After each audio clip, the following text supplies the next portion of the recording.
قربانی کے جانور میں جو حصہ ڈالنا ہے وہ اہل ایمان کا، مومنین کا، مشرک نہ ہو، وہ قبر کا پجاری نہ ہو، وہ قبروں کا طواف کرنے والا نہ ہو، وہ یا علی مدد یا رسول اللہ مدد کے نعرے لگانے والا نہ ہو۔ وہابی کے ہاتھ کا ذبح ہوا بالکل سور کی طرح حرام ہے۔ تو اب یہاں ہوتا یہ ہے کہ کچھ بد مذہبوں کے گھر سے بھی گوشت وغیرہ آ جاتا ہے، جیسے وہابی وغیرہ آس پڑوس میں ہوتے ہیں تو ان کے وہاں سے گوشت آ جاتا ہے، تو ان کے وہاں کے گوشت کو الگ رکھنا چاہیے اور ان کے وہاں کا گوشت واپس کسی وہابی یعنی انہی کے فرقہ باطلہ کے گھر میں بھجوا دینا چاہیے کہ خبیث مال کو خبیث لوگ کھائیں گے تو اس میں کوئی اعتراض والی بات نہیں ہے۔ مسئلہ یہی ہے کہ ساتوں کے سات حصے جو ہوں وہ سب کے سب مسلمان ہونے چاہیے جن کے نام سے قربانی ہے۔ ہمارے اہل سنت والجماعت کے علماء نے وہابیہ، دیابنا، اہل حدیث، شیعہ وغیرہ کو اہل سنت والجماعت سے خارج مانا ہے، ان کو کافر اور مرتد مانا ہے کہ وہ اہل سنت والجماعت کے حصوں میں ہرگز کسی وہابی، دیوبندی، اہل حدیث، شیعہ وغیرہ کو شریک نہ کریں، نہیں تو آپ کی قربانی برباد ہو جائے گی۔ میں یہ بات سمجھتا ہوں کہ وہ جو دو مظلوم شہید ساتھی ہیں ان کے خون کے لیے آواز کو اٹھانا یہ ہمارا مکمل طور پہ حق ہے۔ فیصل آباد کے RPO صاحب بھی یہاں پر موجود ہیں، انہوں نے کل رات مجھ سے رابطہ کیا اور اس بات کی یقین دہانی کروائی کہ حافظ صاحب آپ بے فکر رہیں، جو مجرم ہیں ان کو سزائے موت ملے گی، ان کو تحت دار تک پہنچایا جائے گا اور اس مسئلے کے اندر کسی بھی قسم کے پریشر کو اور کسی بھی قسم کی بے ضابطگی کو قبول نہیں کیا جائے گا۔ جو اریسٹ کے حوالے سے ہماری کوشش ہوگی کہ ہم آج ہی اس کو اریسٹ کریں، ٹھیک ہے نا، زیادہ ٹائم دینا مطلب قتل کے مقدمے میں تو بالکل بھی وہ نہیں ہے، لیکن انشاءاللہ ودن 5-6 ڈیز ہمارا اگر میکسیمم ہوا، ادروائز ہماری کوشش ہے کہ 1-2 دن کے اندر اندر ہم ان کو پکڑیں۔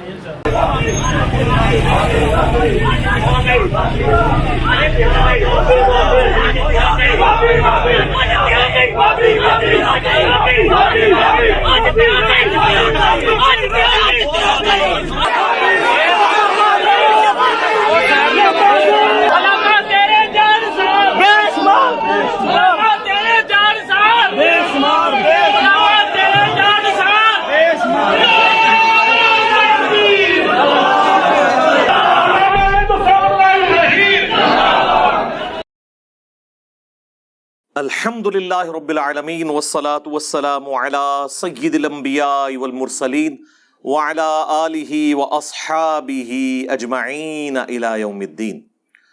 الحمدللہ آج 17 جولائی 2022 کو سنڈے کے دن ہمارا یہ پبلک سیشن نمبر 52 منعقد ہونے جا رہا ہے۔ آپ کے یہ سوالات پرچیوں کی شکل میں میرے پاس آ چکے ہیں، لیکن انہیں ڈسکس کرنے سے پہلے ہم اس ویک میں ایگزیکٹلی عید کے دن ایک بڑا ہاریبل قسم کا انسیڈنٹ ہوا، اسے ڈسکس کریں گے۔ ہمارے اس صوبہ پنجاب کا ایک بہت بڑا شہر ہے فیصل آباد، اس کی تحصیل ہے جڑامالہ۔ اس میں 2 فرقوں کی آپس کی لڑائی کی وجہ سے، یعنی بریلوی اور وہابی یعنی اہل حدیث، یہ بعض اہل حدیث اس کی وجہ سے برا مان جاتے ہیں، لیکن اس ایکٹیویٹی کے بعد وہاں پہ جو علماء ہیں تو وہاں پہ باقاعدہ نعرے لگے ہیں وہی والے، آج تے ہو گئی وہابی وہابی۔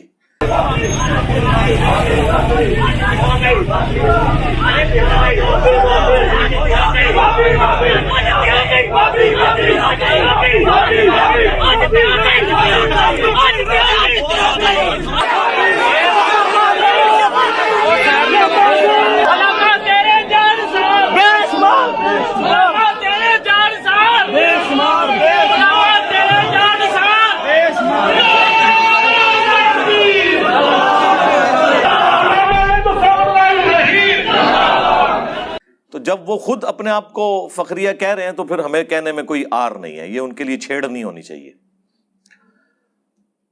تو 2 مولویوں کی مس ہینڈلنگ کی وجہ سے عوام الناس میں سے 2 نوجوان لڑکے شہید ہو گئے۔ انا للہ و انا الیہ راجعون۔ اللہ تعالیٰ ان کی مغفرت کرے اور ان کے لواحقین کو صبر دے اور اس صبر کے اوپر اجر عظیم عطا فرمائے۔ اور دونوں کا تعلق اہل حدیث مکتب فکر سے تھا۔ مس ہینڈلنگ تھی مولویوں کی، قربان ہو گئے وہ 2 لڑکے۔ ان میں سے تو ایک ایسا ہے کہ جس کے خود بھی نہ کوئی بہن بھائی ہیں نہ ماں باپ ہیں، اور اس کی بیوی بھی اسی طرح ہے کہ اس کے بھی بہن بھائی اور ماں باپ نہیں ہیں، یعنی فوت ہو چکے ہیں، اور ایک چھوٹی سی بچی ہے اس کی. آپ ذرا اندازہ کریں کہ یہ لوگ کس طریقے سے عوام الناس کو یوز کرتے ہیں. مولوی نہ ان کا مرا ہے نہ ان کا مرا ہے، وہ بھی نہیں مرنا چاہیے، لیکن اگر کوئی مرنا تھا تو مولوی مرتے. عوام کو کیوں مرواتے ہیں اپنے پیچھے؟ اور کہتے ہیں پھر مسلک اہل حدیث پہ قربان ہو گئے. مسلک اہل حدیث پہ نہیں، مولوی اہل حدیث اور وہابی مولوی کے اوپر قربان ہو گئے. اور ڈھٹائی کا یہ لیول ہے، بزدلی کا یہ لیول ہے کہ جب ایف آئی آر کٹوائی گئی ہے تو اس ایف آئی آر کے اندر انہوں نے اسے ذاتی دشمنی ڈکلیئر کر دی ہے. وہ آڈیو ایک لیک ہوگی وہاں کے ایک اہل حدیث کی جو خود ایف آئی آر لکھوانے والوں میں تھا.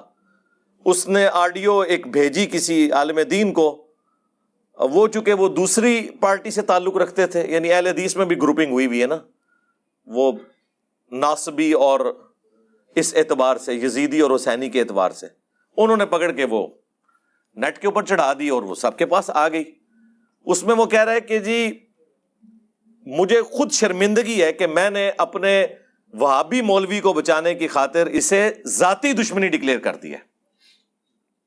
آج جڑاوالا میں ایک بہت افسوسناک سانحہ پیش آیا. مسلک اہل حدیث کا درد رکھنے والا نوجوان بے دردی سے قتل ہو گیا. اس کے ساتھ اس کا ایک اور ساتھی جو نیا اہل حدیث ہوا تھا وہ بھی بے دردی سے قتل ہو گیا. لڑائی کی وجہ یہ بنی کہ ہمارے ایک خطیب مولانا اسد اللہ فروقی صاحب نے عید کے خطبے میں بتایا کہ جو مشرک ہوتا ہے اس کی قربانی نہیں، جو غیر اللہ کے نام پہ ذبح کرتا ہے اس کی قربانی نہیں، اس طرح کی تقریر کی. اس کے جواب میں بریلویوں نے کہا کہ ہم چیلنج کرتے ہیں، آپ نے یہ تقریر غلط کی ہے. انہوں نے پھر چیلنج کیا کہ آپ ہماری مسجد میں آ جائیں. عید کے بعد وہ کچھ لوگ مسجد کی جانب سے آئے، ہمارے خطیب صاحب باہر جا رہے تھے، انہوں نے ہمارے خطیب کو آ کے تھپڑ مارنے شروع کر دیے. اتنی دیر میں یہ دو دوست جو قتل ہوئے ہیں اور دو ان کے ساتھ اور تھے، آنے والے 6 تھے، ان کے پاس چلے گئے. ہاتھا پائی شروع ہوئی، انہوں نے سیدھے پسٹل نکالے، فائر مارے. دونوں نوجوان موقع پہ قتل ہو گئے. پولیس انتظامیہ کو ہمارے اپنے لوگ دوستوں نے بھی کوشش کی کہ ہمارے خطیب کا اس طرح نام آ جائے گا، خطیب بچنا چاہیے، ایف آئی آر خراب ہوتی ہے تو ہو جائے. تو خیر ہوا یہ کہ اسے ذاتی اناد کی ایف آئی آر بنا دیا گیا.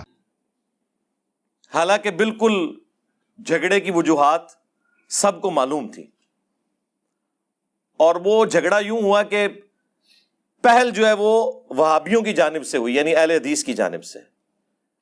یہ عید کے دن بیٹھ کے بجائے لوگوں کو سیدنا ابراہیم علیہ السلام کی قربانی کا ذکر کریں اور مسائل سکھائیں، ان لوگوں نے سپیکر باہر والے کھول کے اس میں یہ تقریر کر رہے ہیں کہ جی یہ جو بریلوی ہیں یہ مشرک ہیں اور ان کی کوئی قربانی قبول نہیں ہے. اس کے جواب میں وہاں سے بریلویوں نے تقریر کرنی شروع کر دی باہر والا سپیکر کھول کے. ایک ہنگامہ ہوا اور نماز کے بعد بریلویوں کی طرف سے 6 لوگ آئے. انہوں نے کہا ٹھیک ہے آپ ہم سے مناظرہ کر لیں، اور یہاں سے اہل حدیث مولوی تھا، ساتھ اس کے 2-4 لوگ تھے. وہ تلخ کلامی ہوئی. اسی دوران بریلویوں میں سے کسی نے پہلے پسٹل تیار کی ہوئی تھی، انہوں نے گولیاں سیدھی سروں میں ماری ان کے. وہ 2 نوجوان لڑکے جو ہیں وہ ایٹ دا اسپاٹ شہید ہو گئے. اس کی باقاعدہ ویڈیو، یعنی وہ بچوں کے وہاں پہ جو پڑے ہوئے ہیں وہ نوجوان لڑکے، ان کی باقاعدہ ویڈیو یوٹیوب کے اوپر تو اس طرح نہیں اویلیبل کیونکہ وہ ڈیلیٹ کر دیتے ہیں ریڈ کلر کی وجہ سے. سوشل میڈیا پہ وہ ویڈیو چل رہی ہے، وہ دیکھی جا سکتی ہے. یقین کریں دل خون کے آنسو ہوتا ہے. اس میں سب سے پہلے نمبر پہ یہ مجرم ہیں علماء جو لوگوں کو اس طریقے سے لڑواتے ہیں. دوسرے نمبر کے اوپر ہماری عوام بھی بے وقوف ہے جو ان کے پیچھے آنکھیں بند کر کے چل رہی ہے. تیسرے نمبر کے اوپر حکومت وقت کا کام تھا کہ وہ جو آج سے کچھ سال پہلے انہوں نے دہشت گردی کے خلاف، آپ کو پتہ ہے نیشنل ایکشن پلان کے تحت ہی ضرب عضب اور رد الفساد اور باقی سارے ایس او پیز بنے. اس میں ایک چیز یہ بھی طے پائی تھی کہ صرف عربی خطبہ جو ہے نا وہ سپیکر میں دیا جائے گا، اردو والا نہیں دیا جائے گا. اردو والا انٹرنل سپیکرز میں ہوگا تاکہ جو گند گھولنا ہے نا وہ اپنے مسلک کے لوگوں کے اندر رہے، نہ دوسروں تک یہ بات پہنچے اور نہ کوئی اس طرح کا دنگا فساد ہو. یہ وائلیشن ہوئی ہے کہ انہوں نے باہر والے سپیکر میں اردو میں تقریر کی ہے اور وہ تقریر وہاں تک پہنچی، پھر وہابیوں کے جواب میں بریلویوں نے بھی تقریر کی اور یہ معاملہ آگے چل پڑا۔ اگر اس کے اوپر عمل ہوا ہوتا تو آج یہ دن نہ ہمیں دیکھنا پڑتا۔ اس اعتبار سے یہ سارے طبقات جو ہے مجرم ہیں، علماء بھی، عوام الناس بھی اور حکومت وقت بھی، اور حکومت کا کام ہے کہ اس طرح کے جتنے واقعات ہیں انہیں منطقی انجام تک پہنچائیں۔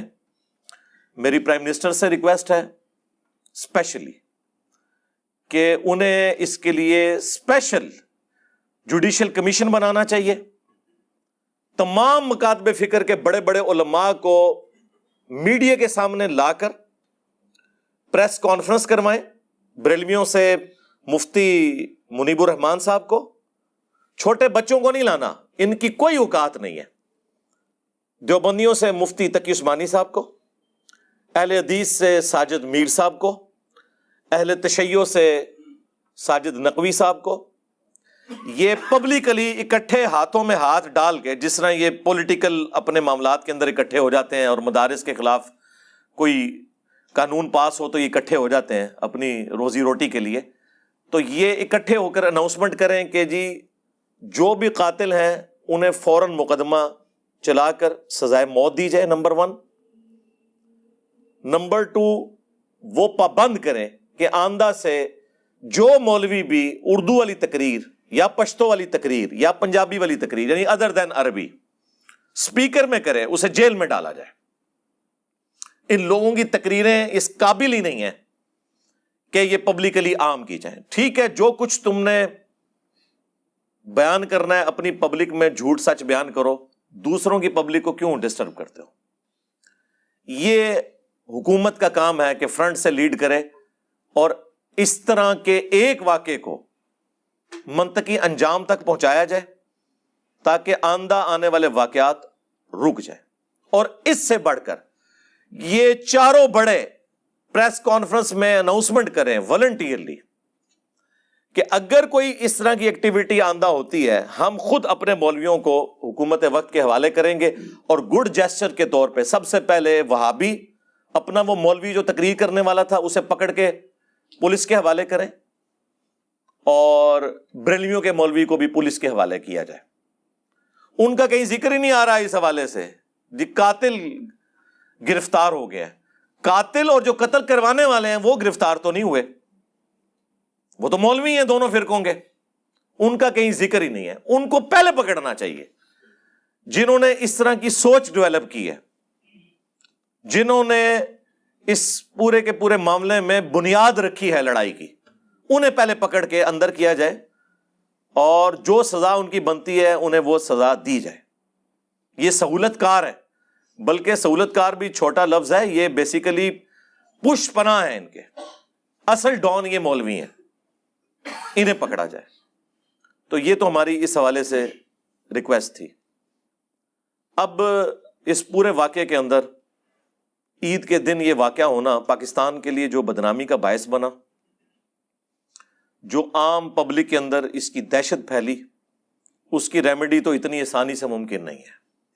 اب دونوں جانب سے مولوی پہنچ رہے ہیں، اور یہاں سے بھی اہل حدیث کے بھی مولانا صاحب جو ہے وہ مسجد میں پہنچے ہیں اور پولیس آفیسر کے ساتھ بیٹھ کے انہوں نے ایک پریس کانفرنس کی ہے کہ جی فی الفور جو ہے وہ قاتلوں کو گرفتار کیا جائے۔ وہ خیر گرفتار ہو بھی گئے بعد میں یہ بات سمجھتا ہوں کہ وہ جو دو مظلوم شہید ساتھی ہیں ان کے خون کے لیے آواز کو اٹھانا یہ ہمارا مکمل طور پہ حق ہے۔ فیصل آباد کے RPO صاحب بھی یہاں پر موجود ہیں، انہوں نے کل رات مجھ سے رابطہ کیا اور اس بات کی یقین دہانی کروائی کہ حافظ صاحب آپ بے فکر رہیں، جو مجرم ہیں ان کو سزائے موت ملے گی، ان کو تحت اعدام تک پہنچایا جائے گا، اور اس مسئلے کے اندر کسی بھی قسم کے پریشر کو اور کسی بھی قسم کی بے ضابطگی کو قبول نہیں کیا جائے گا۔ جو اریسٹ کے حوالے سے ہماری کوشش ہوگی کہ ہم آج ہی اس کو اریسٹ کریں، ٹھیک ہے نا، زیادہ ٹائم دینا مطلب قتل کے مقدمے میں تو بالکل بھی وہ نہیں ہے، لیکن انشاءاللہ ودن 5-6 days ہمارا اگر میکسیمم ہوا، ادروائز ہماری کوشش ہے کہ 1-2 دن کے اندر اندر ہم ان کو پکڑیں۔ اب آگے بھی چلا جائے نا کہ ان کو سزا تک پہنچایا جائے اور باقی مکاتب فکر کے لوگوں کو بھی بیچ میں شامل کریں، یہ نہیں ہے کہ آپ صرف ایک فرقے کے مسئلے کے طور پر اسے لے کر چلیں، اسے اسلام کے ایشو کے طور پر، پاکستان کے امن کے طور پر اسے لے کر چلیں تاکہ اس کا کوئی رزلٹ نکلے، ورنہ یہ تو واقعات ریپیٹ ہوتے رہیں گے۔ اور یہ وہ علماء ہیں جو کہتے ہیں جی انجینئر صاحب نے آ کے فتنہ کھڑا کیا ہے، ہم لوگ تو بالکل آپس میں شیر و شکر تھے۔ آپ کو نظر آ گیا، بلکہ وہ لاہور کے ایک مولانا نے کہا تھا کہ بریلوی، دیوبندی، اہل حدیث ایک تسبیح میں پرویا ہوا اتحاد بن چکا ہوا ہے۔ ہمارے مطالبات آپ کے سامنے ہیں، ہم آپ کو بارہا یہ کہہ چکے ہیں کہ اہل حدیث، دیوبندی اور بریلوی اتحاد ایک تسبیح کی طرح ہو چکا ہے، ایک قوت اور طاقت بن چکا ہے۔ ہوں لگ پتا کیا ہے نا تنو، کوئی تسبیح میں نہیں پرویا ہوا۔ اس کا جواب تو خیر ان کے اس بیان کے کچھ عرصے بعد ہی آ گیا تھا، جب بادشاہی مسجد کے باہر اس کے جواب میں بریلوی مولانا نے کہا تھا کہ جی چھڑ دو وہابیاں دی اذان دا کے احترام، وہابیوں کی اذان کا کیا احترام، ایتے سورا نے سور نے کہنا انہاں بڑیاں دے اخلاص منگو تو بڑے بڑے لوگ ان گداواں نو خیر پا ہی دیں گے۔ چلو جی چلیے، او بھابیاں دی اذان اے تے کڑا دے اے تے سور دے سور چل چلیے۔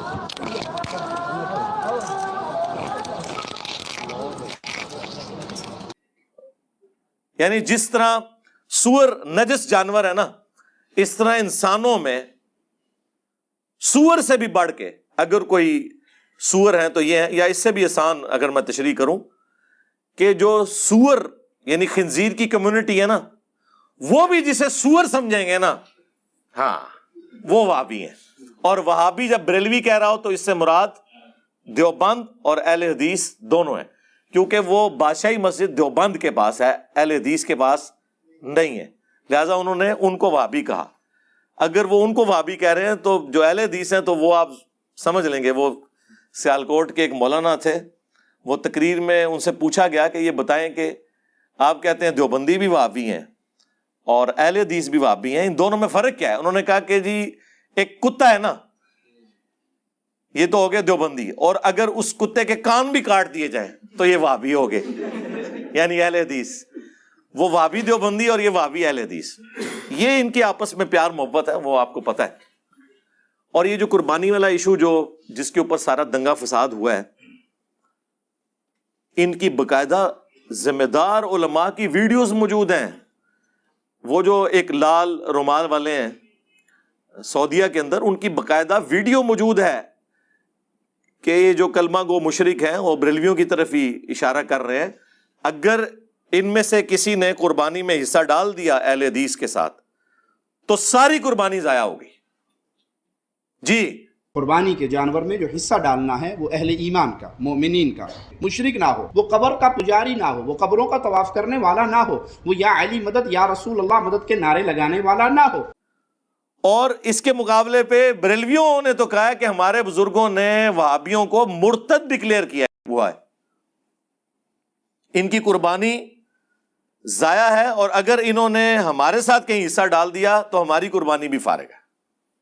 وہابی کے ہاتھ کا ذبح ہوا بالکل سور کی طرح حرام ہے۔ تو اب یہاں ہوتا یہ ہے کہ کچھ بد مذہبوں کے گھر سے بھی گوشت وغیرہ آ جاتا ہے، جیسے وہابی وغیرہ آس پڑوس میں ہوتے ہیں تو ان کے وہاں سے گوشت آ جاتا ہے، تو ان کے وہاں کے گوشت کو الگ رکھنا چاہیے اور ان کے وہاں کا گوشت واپس کسی وہابی یعنی انہی کے فرقہ باطلہ کے گھر میں بھجوا دینا چاہیے کہ خبیث مال کو خبیث لوگ کھائیں گے تو اس میں کوئی اعتراض والی بات نہیں ہے۔ مسئلہ یہی ہے کہ ساتوں کے سات حصے جو ہوں وہ سب کے سب مسلمان ہونے چاہیے جن کے نام سے قربانی ہے۔ ہمارے اہل سنت والجماعت کے علماء نے وہابیہ، دیابنا، اہل حدیث، شیعہ وغیرہ کو اہل سنت والجماعت سے خارج مانا ہے، ان کو کافر اور مرتد مانا ہے کہ وہ اہل سنت والجماعت کے حصوں میں ہرگز کسی وہابی، دیوبندی، اہل حدیث، شیعہ وغیرہ کو شریک نہ کریں، نہیں تو آپ کی قربانی برباد ہو جائے گی۔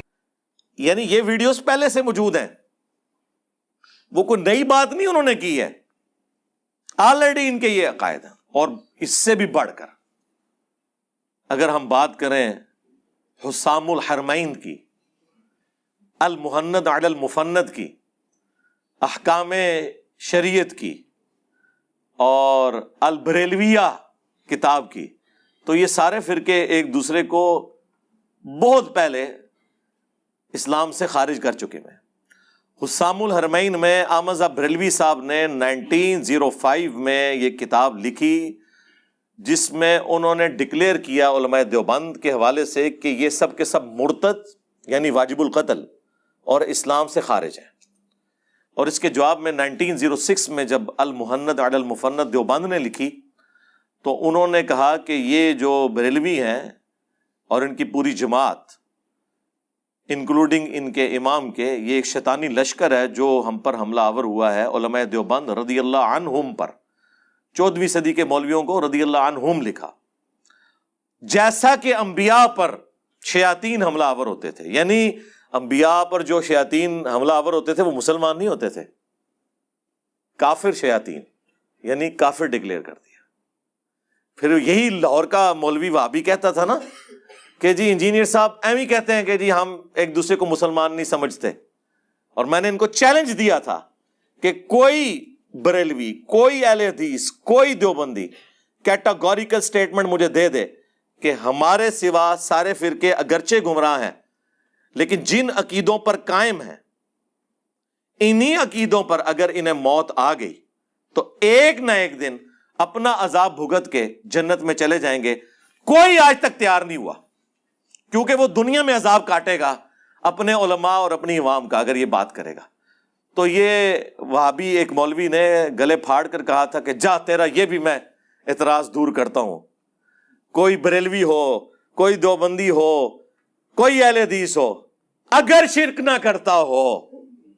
ہم دیوبندیوں کو بھی مسلمان سمجھتے ہیں، بریلویوں کو بھی سمجھتے ہیں، جا دفع ہو جا، آج کے بعد اب دین کی بات نہ کر، جا تیرے اس چیلنج کا بھی جواب دیتا ہوں۔ کوئی بریلوی ہو، کوئی دیوبندی ہو، کوئی اہل حدیث ہو، اگر انہوں نے اللہ کی ذات کے ساتھ شرک نہ کیا ہوگا، اپنے گناہوں کو بھگت کے جنت میں چلا جائے گا۔ ہاں، تو پھر ہم ان کو کہتے ہیں کہ ماموں پارٹی۔ بریلوی بھی یہی کہتے ہیں کہ اگر کوئی وہابی ہو، چاہے کان کٹا ہو یا پورے کانوں والا ہو، یعنی دیوبندی ہو یا اہل حدیث ہو، اگر گستاخ رسول نہ ہو تو ایک نہ ایک دن وہ بھی جنت میں چلا جائے گا۔ یہ جو شرائط لگا رہے ہیں نا، اسی کے اندر تو قیامت مضمر ہے، کیونکہ اہل حدیث اپنے سوا باقیوں کو مشرک سمجھتے ہیں اور بریلوی اپنے سوا باقیوں کو گستاخ رسول سمجھتے ہیں۔ اس طرح سٹیٹمنٹ نہیں لکھنی جس طرح ہم بتا رہے ہیں، کیونکہ ہم نے ان کے جو چہرے تھے نا میک اپ زدہ، ان پہ گرم تولیہ پھیر دیا ہے۔ ہمیں پتہ ہے کہ ان سے کس طریقے سے سٹیٹمنٹ، ویسے تو اس کے آگے وہ بھی ہونا چاہیے کہ اگر میں جھوٹ بول رہا ہوں تو ایک ہی مجلس میں میری ساری بیویوں کو جو ڈکلیئرڈ ہیں، جو انڈکلیئرڈ ہیں، ہاں اتنی طلاقیں، اس طرح وہ آپس میں کر رہے ہوتے ہیں نا، تو یہ ساری چیزیں ہوں، کوئی بھی تیار نہیں ہوگا۔ یہ ایک دوسرے کو مسلمان نہیں سمجھتے۔ احکام شریعت میں اعلیٰ حضرت نے یہاں تک لکھا ہے کہ وہابی، پھر بریکٹ خود کھولی، دیوبندی، اہل حدیث، رافضی یعنی شیعہ، اور قادیانی کافروں کو ساتھ ذکر کیا، ان کے یہ سب کے سب 1,00,000 دفعہ بھی اللہ کا نام لیں تب بھی ذبیحہ مردار ہی رہے گا، حرام ہی رہے گا۔ یہاں پہ بات ختم نہیں کی، ساتھ لکھا یہ سب کے سب مرتد ہیں، یعنی واجب القتل۔ البتہ یہود و نصارہ کا ذبیحہ حلال ہے۔ ہاں، یعنی اعلیٰ حضرت کے نزدیک دیوبندی اور اہل حدیث اور شیعہ اور قادیانی یہ یہود و نصارہ سے بھی بدتر ہے۔ یہ کہتے ہیں جی، انجینئر صاحب کہتے ہیں کہ جی وہ قادیانیوں کو ہمیں یہود و نصارہ سے بہتر سمجھنا چاہیے اگرچہ کافر ہیں۔ تو میں نے کس کانٹیکسٹ میں بات کی تھی کہ انہیں قرآن و سنت پیش کرنا آسان ہے، کیونکہ یہود و نصارہ تو مانتے ہی نہیں ہیں۔ تو سرکار آپ اپنی فکر کریں، بلکہ یہاں پہ کہنا چاہیے رکو ذرا، صبر کرو۔ اعلیٰ حضرت نے تو آپ کو بھی یہود و نصارہ سے بدتر ڈکلیئر کیا ہوا ہے اور قادیانیوں کے ساتھ ذکر کیا ہے۔ یہ تو آپ کی اوقات ہے۔ باتیں کرتے ہیں ہمیں ٹائم قیامت تک جے جواب دینا جے اس گال دا, اور جواب اس طرح کا نہیں ہے کہ آئیں بائیں شائیں کر کے, نہیں, بول وہی جو حق ہے, ٹائم قیامت تک ہے, صرف حق بات کرنی ہے, جھوٹ پہ مبنی بات نہ ہو, جواب دیں. اور یہ جو گلے پھاڑنے والے مولوی ہیں جن کو بڑا اتحاد امت کا ایک خمار چڑھا ہوا تھا, حالانکہ اتحاد امت نہیں ہے, یہ فساد امت کے لیے اتحاد امت کر رہے ہوتے ہیں, یہ ایک خاص فرقے کو ٹارگٹ کرنے کے لیے, کیونکہ پیچھے سے ریال آ رہے ہوتے ہیں کہ آپ نے جناب کام کرنا ہے, ناسبیت پھیلانی ہے, تو اس چکر میں انہوں نے اکٹھا کیا ہوا تھا باقیوں کو.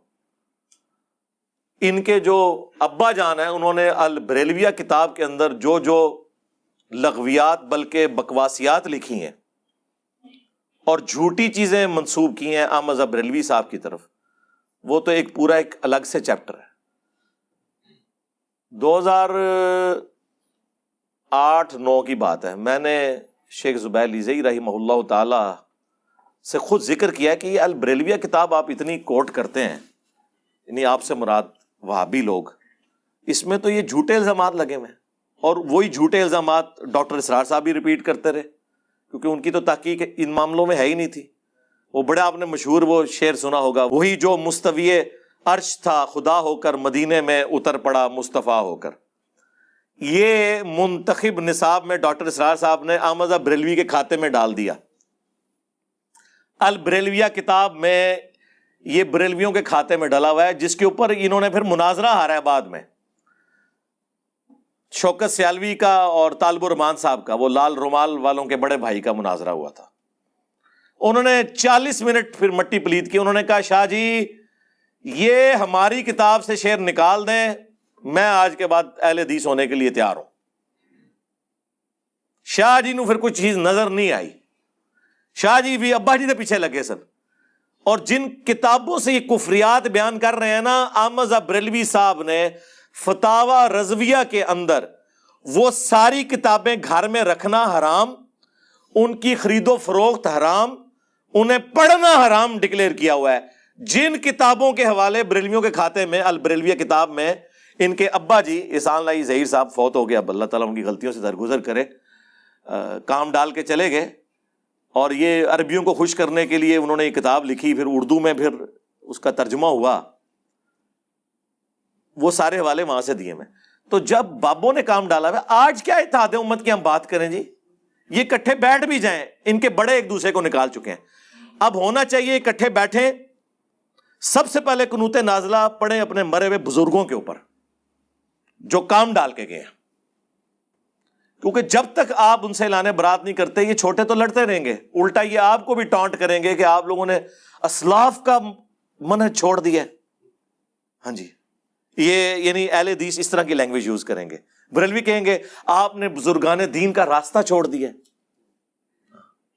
وہ ٹرمز ڈیفرنٹ رکھی ہوئی ہیں نا, ایک ٹرم یوز کرتا ہے بدعتی کلمہ گو مشرک, دوسرا یوز کرتا ہے بد مذہب گستاخ, اور یہ یعنی الفاظ بھی بانٹے ہوئے انہوں نے ایک دوسرے کو ادبی گالیاں دینے کے لیے.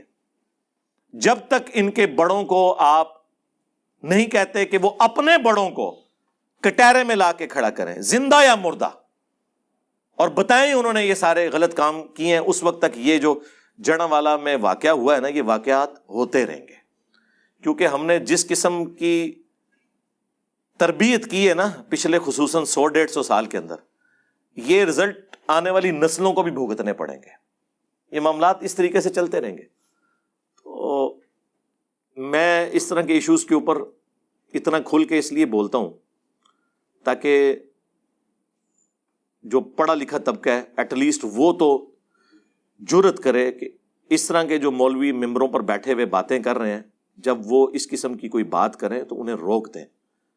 آپ کو بہت شوق ہے, اپنا یوٹیوب کا چینل بنائیں, علمی طریقے سے اپنا مقدمہ ریکارڈ کریں اور ویڈیو عوام الناس کے سامنے پیش کریں, بجائے یہ کہ جہاں پہ فزیکل پبلک موجود ہے وہاں ایک دوسرے کے خلاف بھڑکائیں. یا تو ہماری طرح آپ پھر حوصلہ رکھیں نا کہ ساروں کے پیچھے نماز پڑھنے کے قائل ہوں, سب کو مسلمان ڈکلیئر کریں, صرف علمی اختلاف کریں. تو یقین کریں میں لاکھوں کے مجمع میں بھی ڈائریکٹ بات کر رہا ہوں, ہمارا کوئی اسٹوڈنٹ کوئی ایکسٹرا جوڈیشل ایکٹیویٹی پرفارم نہیں کرے گا.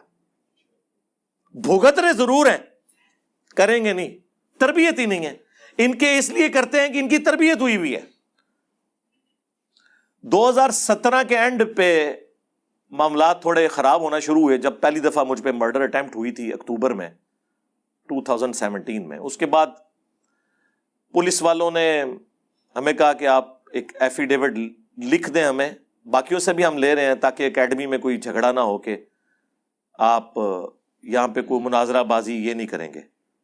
ایک لائن کا میں نے اس موقع کو غنیمت جانا, میں نے 8 پوائنٹس کا 2 صفحات کے اوپر ایک پورا کاؤنٹر نیریٹو لکھا. انہوں نے ایک لائن مانگی تھی, میں نے وکلاء سے مشورہ کر کے ایک بڑے بہترین انداز میں 8 پوائنٹس لکھے, ایک پورا کاؤنٹر نیریٹو ان کو بنا کے دیا, ڈی پی او کے ہاتھ میں دیا, ڈپٹی کمشنر کے ہاتھ میں دیا. پچھلی دفعہ بھی محرم میں انہوں نے بلایا تھا 2021 کے اندر, ابھی یہ آج 17 جولائی 2022 ہے, ابھی بھی 1-2 دن تک یہ پھر محرم کے معاملات شروع ہونے والے ہیں, 2 ہفتے تک محرم تقریباً شروع ہو جائے گا, تو میٹنگز پہلے ہی شروع ہو جاتی ہیں. پھر ان کو جا کے میں کاپی دیتا ہوں کہ یہ ان علماء سے اس کے اوپر تصدیق کروائیں کہ یہ بھی ایگری ہیں کہ ایک دوسرے کو مسلمان سمجھتے ہیں, ایک دوسرے کے پیچھے نماز پڑھنے کے قائل ہیں, ورنہ آپ جو مرضی کرتے رہیں. یہ لیپا پوتی ہے, پیچھے آپ کی وہ دیوار جو ہے وہ گرنے والی ہے اور آپ بس اس کے آگے پلستر کر رہے ہیں, کسی بھی وقت وہ گر جائے گی جب تک کہ آپ اس ایشو کو ایڈریس نہیں کریں گے جو سیپیج ہوئی ہوئی ہے. تو یہ جو کاؤنٹر نیریٹو یہاں پہ آپ کو باہر وہ لگا ہوا بھی اسٹامپ پیپر کے اوپر نا نظر آ جائے گا, ہم نے کئی ایک ویڈیوز میں اسے ڈسپلے کیا, اس میں بھی انشاءاللہ تعالیٰ کر دیں گے. اس میں باقاعدہ یہ ساری کی ساری چیزیں میں نے لکھ کے دی ہوئی ہیں کہ اس طریقے سے ان ایشوز کو ایڈریس کیا جا سکتا ہے, ادروائز کوئی اور راستہ نہیں ہے کہ آپ اس ملک کو رہنے کے قابل چھوڑیں. کل کو اگر یہ ملک سیکولرزم کی طرف جاتا ہے تو ہمارے جیسے لوگ بھی پھر شکریہ ادا کر رہے ہوں گے کہ شکر ہے کسی مولوی دے ٹائی نہیں چڑھ گیا. بہترین تو یہ ہے کہ اسلامک سسٹم آئے, لیکن اگر اسلامک سسٹم نہیں آتا تو ہمیں سوٹ کرتی ہے یہ بات کہ ہمیں مذہبی آزادی ہو, ہم بھی اپنی بات رکھ سکیں. یہ نہیں ہے کہ جو آپ کے مخالف بات کرتا ہے آپ اس کا گلا کاٹ کے رکھ دیں, اس پہ چڑھ دوڑیں, کیونکہ آپ کے پاس ان باتوں کے جواب نہیں ہے. تو میں اس لیے بالکل ننگی باتیں کرتا ہوں تاکہ اگر کسی کو وام بھی ہے نا وہ نکل جائے کہ یہ کوئی سدھرنے والے نہیں ہیں, یہ ڈائپرز کی عمر کے بگڑے میں. ہمارے پنجابی میں محاورہ بولا جاتا ہے پوتڑیاں دے بگڑے نے, پوتڑا کہا جاتا ہے ڈائپرز جو آپ جن کو آپ پیمپر بھی کہتے ہیں. یہ اس عمر کے بگڑے ہوئے لوگ ہیں, یہ لوگ نہیں سدھرنے والے جب تک کہ آپ ان کے پرانے بزرگوں کی غلطیاں ان پہ ہائی لائٹ نہیں کرتے اور انہیں نہیں بتاتے کہ سارا کام انہوں نے ڈالا تھا اور غلط ڈالا تھا, بغیر کسی دلیل کے ڈالا تھا. اور ان کا جو توحید کے ساتھ کمٹمنٹ ہے یا عشق رسول ہے وہ تو ہم نے ویسے ہی کھول دیا ہے کہ جن اصول اور مبادی کے اوپر یہ دوسرے فرقوں کو گستاخ یا مشرک کہتے تھے وہی باتیں ہم نے ہر فرقے کے بزرگوں سے بھی ثابت کی ہیں, اور وہاں کہ ان کی زبانیں گنگ ہو گئی ہیں. نہیں جی ان کو اجتہادی غلطی لگ گئی ہے جی, چونکہ ان کا منہج ٹھیک تھا اس لیے وہ ٹھیک ہے, اور دوسروں کو یعنی چشتی رسول اللہ پارٹی کہتی ہے اشرف علی رسول اللہ تو غلط ہے, اور اشرف علی رسول اللہ پارٹی کہتی ہے کہ جی چشتی رسول اللہ غلط ہے, اشرف علی رسول اللہ وہ آپ کو سمجھ نہیں ہے. ہمیں ہی تو سمجھ آیا ہے میرے بھائی, اور ہم نے ہر طریقے سے سمجھایا ہے اور بار بار سمجھایا ہے. آج پھر وہ رخ اس طرف چلا جائے گا, میں نہیں چاہتا کہ رخ کو اس طرف لے کر جاؤں. اینڈ پہ میں آپ کو اس کانٹیکسٹ میں ایک حدیث تو ضرور سناؤں گا, سنانے کو تو بہت کچھ ہے, لیکن یہ چیز بتانے کے لیے کہ اللہ کے محبوب صلی اللہ علیہ وآلہ وسلم کے ہاں صرف کلمہ پڑھنے کا کیا احترام تھا. بخاری اور مسلم دونوں میں حدیث ہے, ایک صحابی کہتے ہیں یا رسول اللہ صلی اللہ علیہ وآلہ وسلم بالفرض فرض کریں میں میدان جنگ میں ہوں اور میرے سامنے ایک کافر آ جائے, لڑائی کے دوران وہ میرا ایک ہاتھ بھی کاٹ دے. ذرا آپ نے سچویشن وہ جس طریقے سے ڈرامائی صورتحال اس صحابی نے بنا کے پیش کی ہے نا, وہ تو سمجھ رہے تھے کہ یہ فتویٰ کو میری مرضی کا ملے گا کہ یا رسول اللہ میں کافر سے لڑ رہا ہوں. حدیث بخاری میں بھی ہے مسلم میں بھی. لڑائی کے دوران اس نے میرا ایک ہاتھ بھی کاٹ دیا، میں شدید زخمی ہوں، پھر اچانک سے وہ میری تلوار کے نیچے آ جائے اور اینڈ ٹائم پہ وہ کلمہ پڑھ دے، اب بتائیں کیا کرنا چاہیے؟ تو سرکار یہ کسی مولوی سے تو مسئلہ نہیں پوچھا جا رہا تھا، یہ تو اللہ کے محبوب صلی اللہ علیہ وآلہ وسلم سے مسئلہ پوچھا جا رہا تھا۔ آپ نے فرمایا کہ تم اسے چھوڑ دو کیونکہ اس نے کلمہ پڑھ لیا۔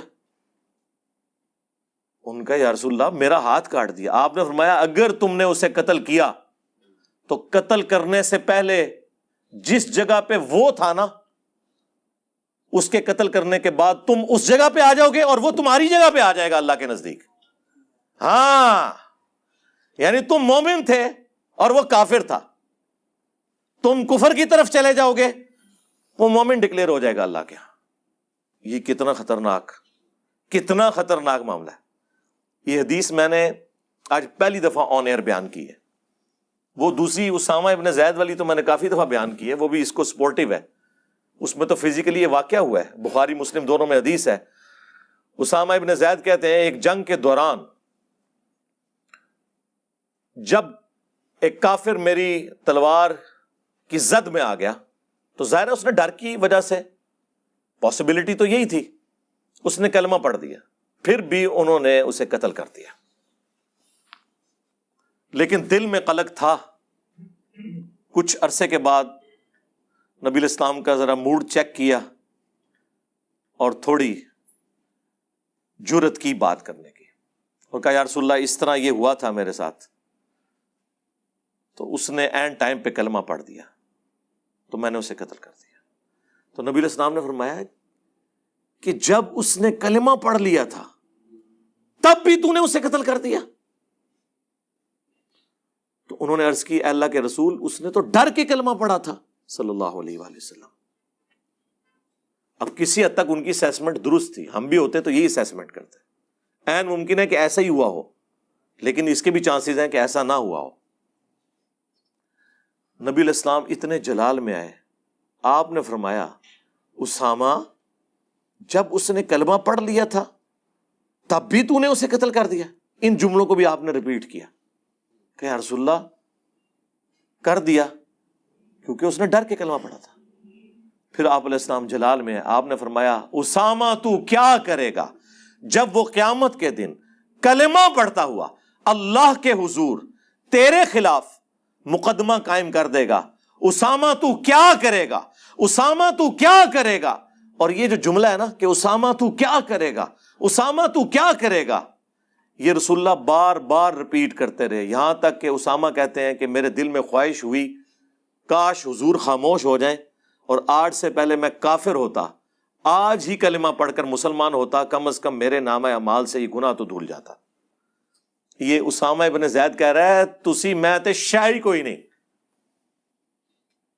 اسامہ نبی علیہ السلام کے پوتوں کی مانے تھا، صحیح بخاری میں حدیث ہے کہ زانوں پہ ایک طرف حسن ابن علی کو حضور بٹھاتے تھے، دوسری طرف اسامہ ابن زید کو، بچوں کی طرح، کیونکہ زید ابن حارثہ کا بیٹا تھا۔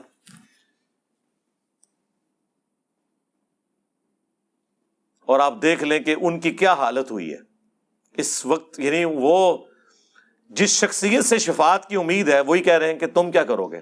ان کو تو چاہیے تھا وہ آگے سے کہتے یا رسول اللہ جو کچھ بھی ہے تیرے محبوب کی امت سے، کوئی ٹینشن ہی نہیں۔ اس زمانے چ نہیں یہ کہانیاں ہوندیاں سن کہ کم بھی پاؤ تے اگو شعر سنا دیو۔ اور ایک مدنی پوائنٹ بھی اس میں عرض کرتے ہیں، جب نبی علیہ السلام نے فرمایا کہ اسامہ تو کیا کرے گا، آپ نے اس کے ساتھ ایک جملہ ریپیٹ کیا کہ اے اسامہ کیا تو نے اس کا دل چیر لیا تھا کہ وہ اوپر اوپر سے کلمہ پڑھ رہا ہے اندر سے نہیں؟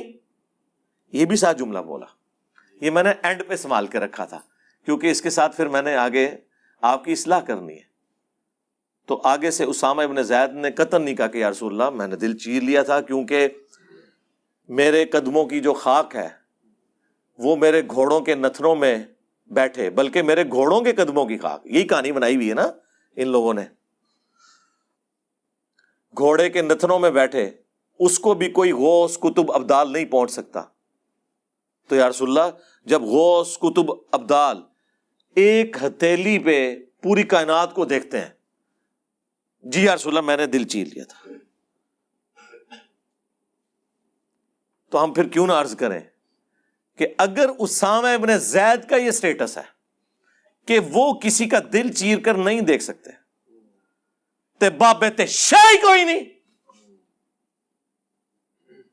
نبی کے جیسا ہے ہی کوئی نہیں, بابت شاہی کوئی نہیں, یعنی نبی علیہ السلام کے مقابلے میں, بلکہ آپ تو کہنا چاہیے صحابہ کرام کے مقابلے پہ. تو انہوں نے آگے سے نہیں عرض کی. یہ ایک حدیث یہ بات بتانے کے لیے کافی ہے کہ اللہ کے محبوب صلی اللہ علیہ وآلہ وسلم ظاہری کلمے کا بھی احترام کرتے ہیں اس شخص کے کہ جس نے تلوار کی نوک کے نیچے کلمہ پڑھا, ابھی اس نے کوئی نماز نہیں پڑھی, اسے ضروریات دین کا نہیں پتا.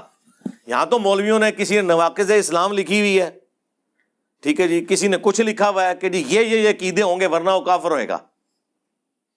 اس بیچارے نے تو کچھ بھی نہیں سی پتا, صرف کلمہ پڑھا تھا.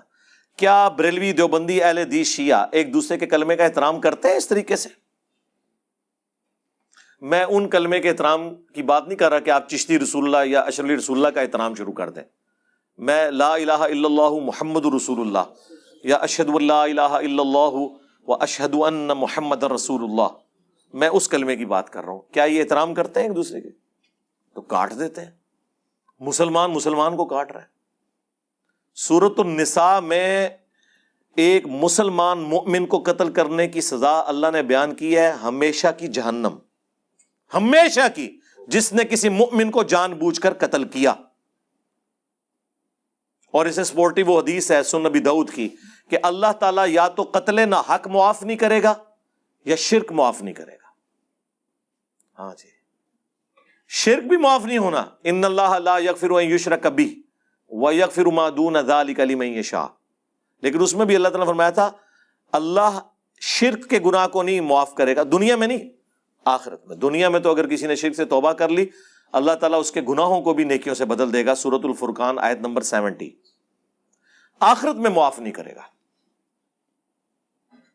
اور ساتھ آیا تھا کہ اس کے علاوہ جتنے گناہ معاف کر دے گا وہ بھی جس کے لیے چاہے گا. اس سے یہ پتا چلا کہ بعض گناہ ایسے بھی ہوں گے جو اللہ تعالیٰ جس کے لیے نہ چاہے تو نہیں معاف کرے گا, اور وہ ہے قتل نہ حق. یہ کہتے ہیں جی یزید مواحد تھا, ہاں قتل نہ حق بھی معاف نہیں ہونا. ایک کربلا تو انو دنیا چ بھی ہانٹ کرے گی اور آخرت چ بھی انشاءاللہ. یعنی مؤمن کے لیے یہ بات ہے کہ اگر مومن کو قتل کر دیا تو قتل نہ حق بھی اللہ تعالیٰ معاف کرنے والا نہیں ہے. اس کو تو چھوڑ دیں. جو قرآن کی آیت ہے سورہ المائدہ کی آیت نمبر 32, اس میں تو اللہ تعالیٰ نے فرمایا کہ صرف 2 ایکسیپشن ہیں, یا تو فساد فی الارض یا قتل کے بدلے قتل, وہ بھی جوڈیشری کے تھرو. اگر ان 2 ایکسیپشنز کے سوا کسی بھی شخص نے دوسرے شخص کو قتل کر دیا گویا اس نے پوری انسانیت کا قتل کر دیا. اور پھر ساتھ یہ ہے جس نے ایک جان کو بچایا اس نے پوری انسانیت کو بچا لیا. جان کی بات ہو رہی ہے, مسلمان غیر مسلم کی نہیں, کوئی بھی جان ہے, خواہ مسلم تھا خواہ غیر مسلم. لیکن یہ سورۃ المائدہ میں آیت نمبر 32 لکھی رہ گئی, پریکٹیکلی کوئی عمل نہیں ہو رہا. اس کو سپورٹی وہ صحیح بخاری کی حدیث کہ اگر کسی نے کسی ذمی کافر کو جو مسلمان حکومت کے اندر ٹیکس دے کر رہ رہا تھا, جزیہ دے کر, ناحق قتل کر دیا, قیامت کے دن وہ جنت کی خوشبو بھی نہیں پائے گا, حالانکہ جنت کی خوشبو 40 سال کی مسافت سے آ رہی ہوگی. یعنی قیامت کا دن 50,000 سال کا دن ہے نا, آخری جب 40 سال باقی رہ جائیں گے تو جنت کی خوشبو آنا شروع ہو جائے گی. لیکن اس شخص کو جنت کی خوشبو بھی نہیں آئے گی جس نے دنیا میں کسی ذمی کافر کو بھی ناحق قتل کیا ہوا. یہ صحیح بخاری شریف ہے جناب, مولانا شریف نہیں ہے. مومن کا قتل تو چھوڑ دیں سرکار, وہ تو اتنی سخت احادیث ہیں. جامعہ ترمذی میں حدیث ہے کہ نبی علیہ السلام نے فرمایا کہ ایک مومن کا قتل اللہ کے نزدیک اس سے بڑا جرم ہے کہ کوئی شخص پوری دنیا کو برباد کر دے. اب پوری دنیا کے اندر سب کچھ آتا ہے. جو جامعہ ترمذی میں سنن ابن ماجہ میں حدیث ہے کہ اے کعبہ تیری حرمت ہے اللہ کے نزدیک، لیکن ایک مؤمن کی حرمت تجھ سے بھی زیادہ ہے، اس کی جان تجھ سے زیادہ ہے اللہ کے نزدیک، کعبے سے بھی بڑھ کر. جامعہ ترمذی کی حدیث ہے، اگرچہ اس کی سند میں اختلاف ہے لیکن اسے سپورٹیو ایک صحیح بخاری میں حضرت عمر کا فتویٰ ہے. جب کسی علاقے میں کوئی قتل ناحق ہوا تو حضرت عمر نے کہا کہ اگر یہ پورا گاؤں بھی اس میں شریک ہوتا میں سب کو قتل کروا دیتا. اور وہ ترمذی کی روایت یہ ہے کہ اگر زمین و آسمان کی ساری مخلوقات مل کے ایک مومن کو قتل کر دیں، اللہ اس چیز کی پرواہ نہیں کرے گا کہ مرنے والا ایک ہے، اللہ سب کو اوندا منہ کر کے جہنم میں پھینک دے گا. اس سے زیادہ اور آپ کو کیسے سمجھایا جائے؟ جامعہ ترمذی میں حدیث ہے، سنن ابی داؤد میں، مشکات میں جو قتل ناحق کے حوالے سے چیپٹر، اس میں یہ ساری احادیث آپ کو مل جائیں گی کہ قیامت کے دن مقتول اپنے قاتل کو پیشانی کے بالوں سے پکڑ کر گھسیٹتا ہوا اللہ کے عرش کے پاس پہنچ جائے گا، اس حال میں کہ اس کی اپنی رگوں سے خون بہ رہا ہوگا، اور کہے گا کہ یا اللہ اس قاتل سے مجھے آج بدلہ لے کے دے کہ اس نے میری زندگی کیوں دنیا میں مجھ سے چھینی تھی. وہ ظاہر ڈیسٹنی تو ہے، ہر بندے کا ایگزٹ ہے، کسی کا ایئر کریش میں، کسی کا روڈ ایکسیڈنٹ میں، کسی کا ہارٹ فیلئر کے ذریعے، وہ اس کا ٹائم مقرر ہے، لیکن جو جرم کرنے والا ہے اسے تو سزا ملے گی. یہ اتنا سینسٹیو ایشو ہے. بخاری اور مسلم دونوں میں حدیث ہے قیامت کے دن سب سے پہلے قتل کے مقدمے کا فیصلہ ہوگا. ایک وہ حدیث ہے نا جو ابو داؤد کے اندر ہے کہ قیامت کے دن سب سے پہلے نماز کے بارے میں سوال ہوگا. وہ حقوق اللہ کا معاملہ ہے. اللہ کے حقوق جب ڈسکس ہو رہے ہوں گے نا تو پہلے نماز کے بارے میں سوال ہوگا. اور وہ حدیث تو ابو داؤد کے اندر تھی، یہ حدیث بخاری اور مسلم دونوں میں ہے کہ قیامت کے دن سب سے پہلے قتل کے مقدمے کا فیصلہ ہوگا.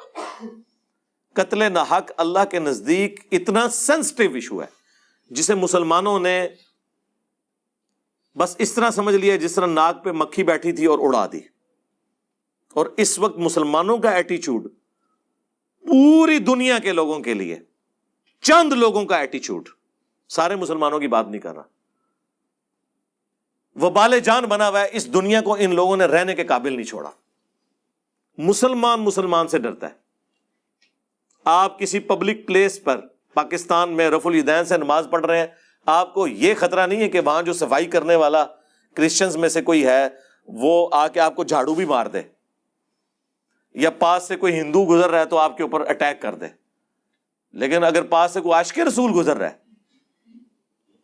پھر تسی اپنی خیر بنا لو. وہ عاشق رسول یہ ہے کہ نبی کی سنت دیکھ کے اس کا خون کھولتا ہے. بس ہم تو ایک عرضی کر سکتے ہیں کہ مرنے سے پہلے اے مسلمان کر لے اس پہ غور. کتابوں کا خدا اور ہے، بابوں کا خدا اور. کتابوں کا پیغمبر اور ہے اور بابوں کا پیغمبر اور. اگرچہ وہ اسی پیغمبر کو، اسی رب کو مانتے ہیں لیکن ان کوالٹیز کے ساتھ نہیں جو کتابوں میں رپورٹ ہوئی ہیں، بلکہ ان کوالٹیز کے ساتھ جو انہوں نے خود اختراع کی ہیں یا ان کے اپنے بابوں نے انہیں سکھائی ہیں. صلو علی محمد و آل محمد. اللہم صلی علی محمد وعلی آل محمد و اصحاب محمد و ازواج محمد و امت محمد اجمعین الی یوم الدین. آمین.